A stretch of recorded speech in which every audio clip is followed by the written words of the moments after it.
안녕하세요. 광교금입니다.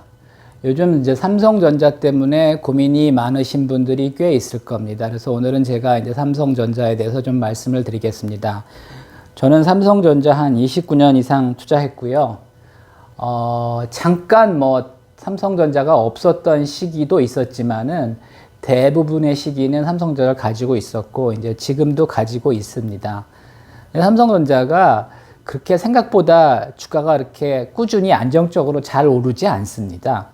그래서 보통은 한 1, 2년 오르고 한 2, 3년 쉬는 경우가 많았습니다. 그래서 또 1, 2년 오르고 또 이제 2, 3년 쉬고, 그리고 수익도 이제 주로 이제 반도체 영향을 많이 받거든요. 삼성전자가 뭐 가전도 있고 스마트폰도 있지만은 그 메모리 반도체가 이제 변동성이 크다 보니까 이제 메모리 반도체 영향을 많이 받았습니다. 그래서 과거에도 보면은 그냥 이익이 쭉 늘어나고 이제 주가도 오르다가 또 이제 반도체 경기 꺾이면 뭐 한 2, 3년 또 쉬고 또 이제 쫙 오르다가 또 한 2, 3년 쉬고 이런 식으로 올라왔습니다. 그럼에도 불구하고 삼성전자가 지금까지 이제 우상향을 해왔기 때문에 그래도 우리나라 주식 중에는 가장 수익률이 좋은 주식입니다. 근데 이제 삼성전자가 잘 안 올라가는 이유가 이제 여러 가지가 있는데 그걸 좀 이제 분석해 보면 현재 시총은 455조고요. 한국 증시, 거래소 기준으로 증시의 이제 시총이 2098조입니다. 20%가 넘죠. 그래서 한국 시장의 전체 유동성에 비해서 삼성전자 비중이 상당히 큽니다. 그래서 뭐 웬만큼 사서는 잘 안 올라갑니다. 외국인이 사야지 이제 주로 좀 올라가고 내국인들이 사가지고는 사실은 이제 크게 잘 안 오르지 않는데 이제 20년하고 21년에 이제 코로나가 터지면서 갑자기 이제 동학개미들이 들어오면서 한 2, 30조 샀죠. 그러면서 한동안 이제 주가가 올랐었는데 동학개미들이 이제 힘이 떨어지니까 사실 삼성전자도 좀 부진한 주가가 이제 하락하는 그런 상황입니다. 그리고 삼성전자가 또 이제 대주주 지분도 이렇게 많지는 않습니다. 20.89%인데 또 이 중에 일부를 좀 팔아야 되는 그런 상황입니다. 대주주가 이제 상속세 내야 돼서 이제 지난번에 좀 팔았고요. 앞으로도 조금 더 팔 가능성이 있고 또 이제 삼성생명이 여기 대주주인데 삼성전자에 삼성생명은 이제 정부로부터 금산분리 원칙에 따라서 좀 계속 지분을 팔라는 압력을 받고 있고 아마 머지않아서 조금 팔 수 있다고 봅니다. 삼성전자의 올해 이제 예상 실적은 매출이 320조고요. 순이익이 46조입니다. 그러면 이제 PER이 10배, PBR이 1.3배죠. 굉장히 싼 겁니다. 반면에 이제 대만의 TSMC 반도체 파운드리 업체죠.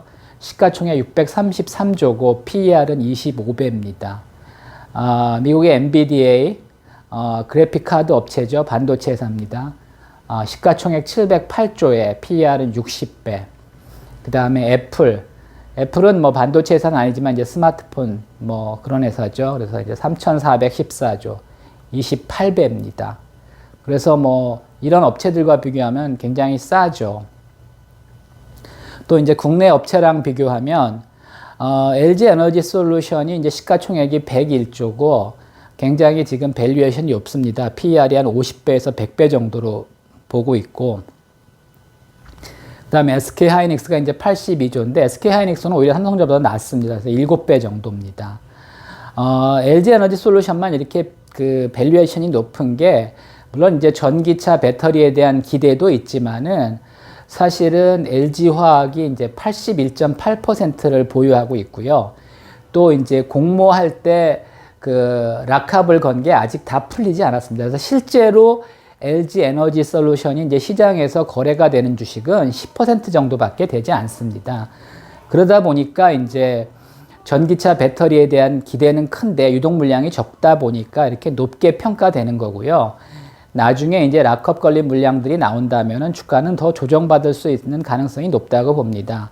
물론 뭐 지금도 싸다고 생각하시는 분들도 있습니다. 이게 이제 전기차 배터리가 뭐 지금 대세고 세계적으로도 지금 CATL, LG 에너지 솔루션이 이제 가장 앞서 있다고 보기 때문에 뭐 아직도 저평가됐다고 보시는 분들도 있지만은 뭐 다 저평가되어 있는데 얘만 고평가될 이유는 사실은 별로 없다고 봅니다. 그래서 저는 일시적인 현상으로 봅니다. 삼성전자 주가가 이렇게 잘 안 올라가는 이유는 첫째는 이제 비즈니스 사이클이 시클리컬합니다. 한마디로 얘기해서 가전이나 뭐 스마트폰은 이제 오히려 제품 경쟁력에 따라 달라지는데 메모리는 여전히 시클리컬합니다. 그러니까 경기 변동이 심하고요, 가격 변동이 심합니다. 그러다 보니까 이제 주가도 여전히 이제 그 메모리 반도체가 삼성전자의 순이익에서 가장 크고 변동성도 크거든요. 그러다 보니까 이제 이게 불안정하다 보니까 이렇게 높은 평가를 받지 못하는 거고요. 하이닉스도 그건 마찬가지입니다. 그 다음에 이제 스마트폰 경쟁력도 지금 뭐 삼성전자가 스마트폰 세계 1위지만은 뭐 고가 제품에서는 애플한테 계속 밀리고 있고요. 저가 제품은 뭐 샤오미한테 밀리고 있습니다. 그래서 사실은 스마트폰에 대한 우려도 있고요. 또 우리가 이제 간과해서는 안 될 게 뭐 저나 저희 집사람이나 뭐 친구들이나 형제들이나 다 삼성 갤럭시를 사용합니다. 근데 문제가 뭔지 아십니까? 젊은 애들은 거의 다 스마트폰들을 쓴다는 거죠. 그리고 TV에 나오는 연예인들도 거의 다 그 아이폰을 쓴다는 겁니다. 그러니까 스마트폰이 아니라 아이폰을. 그래서 그 젊은 사람들이 거의 다 아이폰을 쓴다는 겁니다. 저희 아들도 아이폰 쓰고 있고요. 저희 조카들도 거의 다 아이폰을 씁니다. 이게 별거 아닌 것 같지만은 사실은 좀 심각한 겁니다. 그러니까 젊은 사람들이 아이폰을 선호한다. 제가 볼 땐 별 차이 없는데 하여튼 젊은 아이들이 그 아이폰을 선호합니다. 이것도 사실은 굉장히 큰 리스크고요. 또 이렇게 삼성전자 파운드리 못하냐 이렇게 생각하시는 분들도 있는데 그건 그렇지 않습니다. 대만의 TSMC는 수십 년 동안 파운드리만 해온 업체고요. 또 과거에는 그렇게 파운드리가 그 높게 평가되지 않았습니다. 어떻게 보면 하청 업체거든요. 근데 요즘은 이제 그 다양한 반도체 수요가 있다 보니까 오히려 이제 파운드리도 굉장히 중요한 그 경쟁력이 생기게 됐고요. 그 중에서 이제 TSMC가 잘하죠. 그리고 삼성은 파운드리는 아직 초기입니다. 삼성의 주력은 여전히 메모리 반도체고요. 파운드리는 이제 미래 성장 산업으로 TSMC가 이제 돈을 많이 버니까 이제 삼성도 이제 발을 디딘 거고요. 아직 초기 단계로 삼성전자를 이 파운드리 때문에 주가가 안 올라간다. 이렇게 보는 거는 아직까지는 좀 섣부른 판단이라고 봅니다. 뭐 파운드리 잘하고 있고요. 계속 뭐 경쟁력을 쌓아간다면 TSMC랑도 이제 맞먹을 수 있는 날이 곧 올 거라고 봅니다.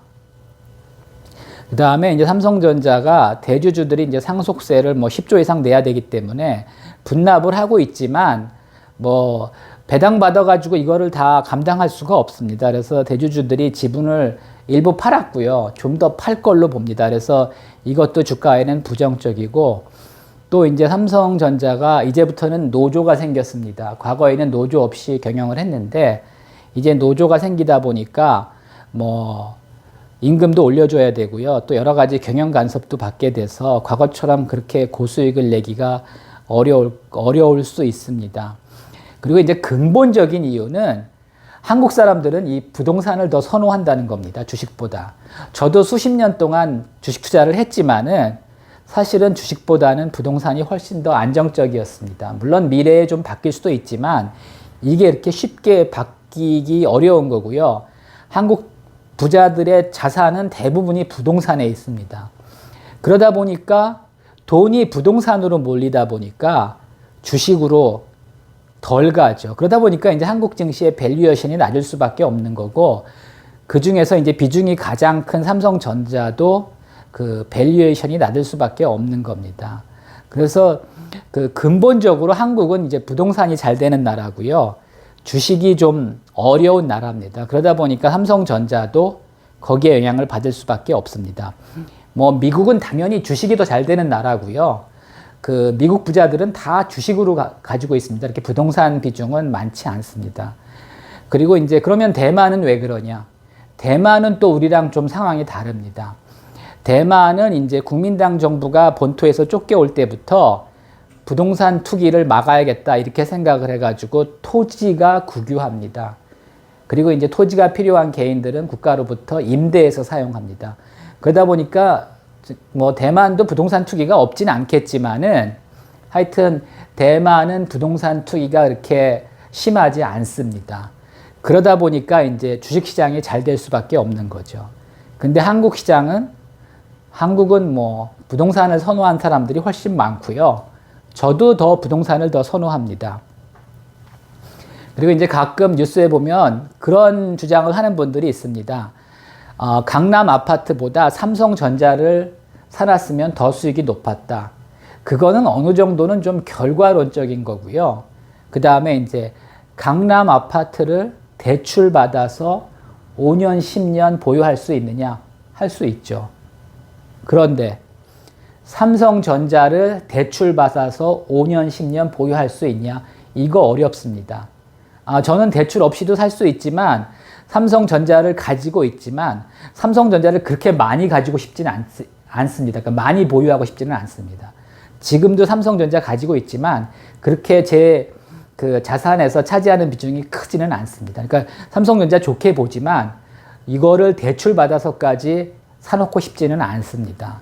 그런 한계가 있는 겁니다. 그러니까 한국은 그 주식보다는 부동산이 더 잘 되고 부동산 투자가 더 수익률이 높습니다.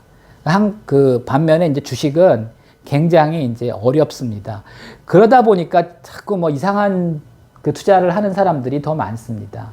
증권회사들도 그렇습니다. 그래서 그 장기 바이 앤 홀드 하기보다는 뭐 모멘텀 투자를 하고 또 작전도 하고 이런 상황들이 계속되다 보니까 오히려 이제 주식은 악순환이 되는 거죠. 근데 이제 작년, 재작년에는 그 동학개미들이 이제 주식 증권 시장에 많이 들어오면서 주식이 한동안 좋았죠. 특히 이제 그 사람들이 삼성전자를 많이 사면서 뭐 단기적으로 급등을 한 적이 있는데 삼성전자 그렇게 주가가 잘 올라가지 않습니다. 대개 이제 한 1, 2년 오르고 2, 3년 쉬는 경우가 더 많습니다. 뭐 근데 이제 다행스러운 거는 삼성전자가 과거에는 배당이 미미했는데 지금은 배당 수익률이 괜찮습니다. 삼성전자 한 주 가지고 있으면 매 분기 주당 361원 주고요. 이거를 이제 연간으로 계산하면 2%가 넘습니다. 그래서 은행 금리보다 높은 거죠. 그러니까 삼성전자 곧 오를 겁니다. 하지만 배당만 받고 있어도 뭐 은행 금리보단 낮기 때문에 그렇게 그 조급해 하실 필요 없고 배당 받으면서 기다리신다면 머지않아 다시 올라갈 수 있다고 봅니다. 네, 참고하시기 바랍니다.